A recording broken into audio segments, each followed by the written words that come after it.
The first time Eddie sat by the door, we thought he was confused. He just positioned himself there, completely still, like a little statue waiting for something we couldn't understand.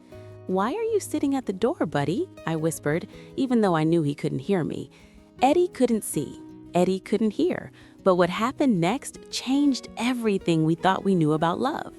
When Mikey walked through that door, Eddie's entire body exploded with joy. He leaped onto Mikey with such force and excitement that we actually gasped. It was the funniest, most adorable, and most miraculous thing we'd ever witnessed. How did he know? How could a dog who lived in complete darkness and silence know the exact moment his favorite person came home?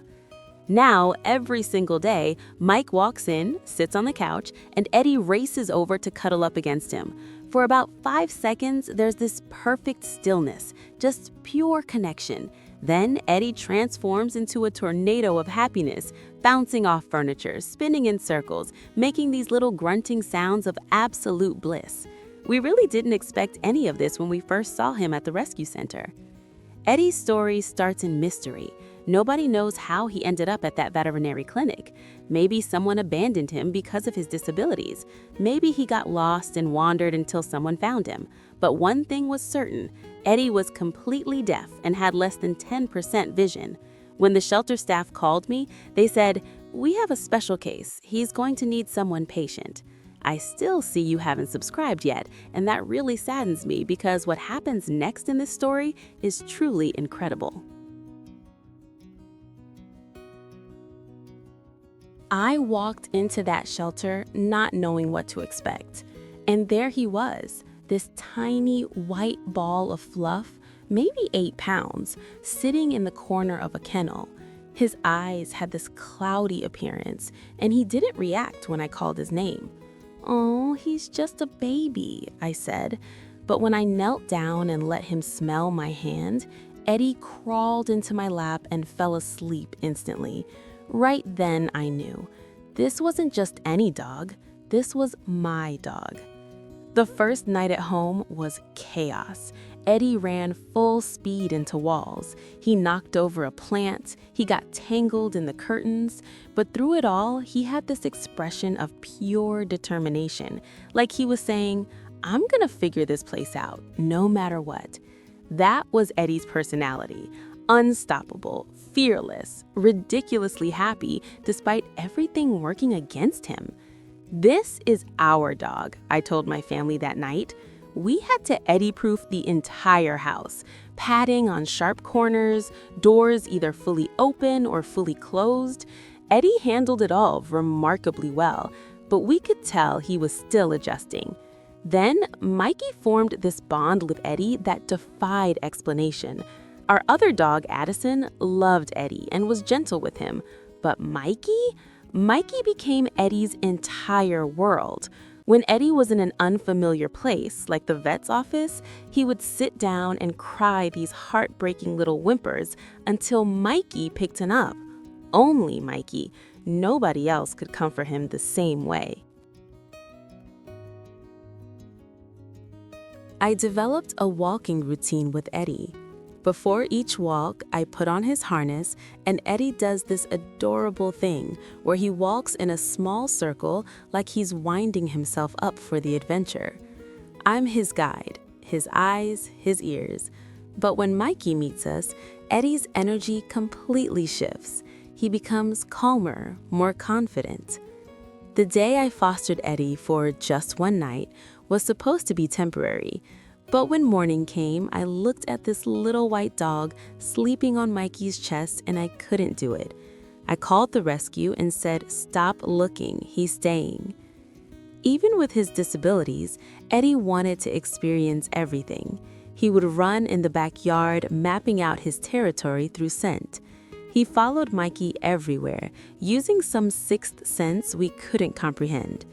Watching Eddie navigate his silent, dark world was nothing short of miraculous. That's when the door waiting started. Every afternoon around 4:30, Eddie would make his way to the front door and sit. Just sit there, perfectly still. At first I thought it was coincidence, but it happened every single day. We honestly don't know how, but Eddie always knew with uncanny accuracy when Mikey was about 30 seconds from walking through that door. This bond was the kind that makes you believe in something bigger than logic. When Mike found Eddie sitting on top of a cardboard box, he laughed and asked, "What are you doing up there, little man?" And when Mikey touched him, Eddie's whole body melted. Maybe Eddie couldn't see Mikey smile, but he could feel his love. Living with Eddie fundamentally changed how we view obstacles. We realized that barriers aren't just physical, they're mental.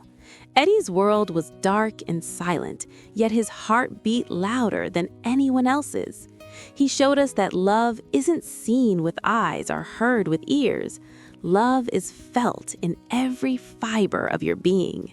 And here's the part that makes people cry. Eddie's tail would start wagging before Mikey even touched the doorknob. Not when the door opened, before. Like his soul recognized Mikey's presence before any physical sense could. We started filming these moments and sharing them online. People from around the world asked, "How does he know?" Experts have theories about vibrations and scent molecules, but we think Eddie and Mikey share a connection that transcends the five senses. This is what pure love looks like. Training Eddie required us to reimagine communication, everything through touch and vibration. We developed a language of gentle taps, left shoulder for turn left, right shoulder for turn right, 2 taps for stop. Eddie mastered it within weeks. But the training wasn't the miracle. The miracle was watching Eddie's confidence bloom. With Mikey by his side, Eddie became fearless. He'd sprint through the backyard, dodging obstacles. He'd play with other dogs using smell and touch. He proved that disability doesn't mean inability. It just means adapting. There were hard days, of course, days when Eddie would get disoriented and scared. But then Mikey would come home. Eddie would sense his presence. Everything would settle.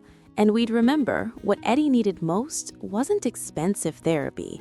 He needed exactly what every living being needs: love, patience, and someone who believes in them unconditionally. So when you hear a story like this, I want you to ask yourself something. Is adopting a special needs animal really harder, or is it just different? Because from where we're standing, watching Eddie wait at that door every single day, this isn't harder. This is the most beautiful thing we've ever been part of.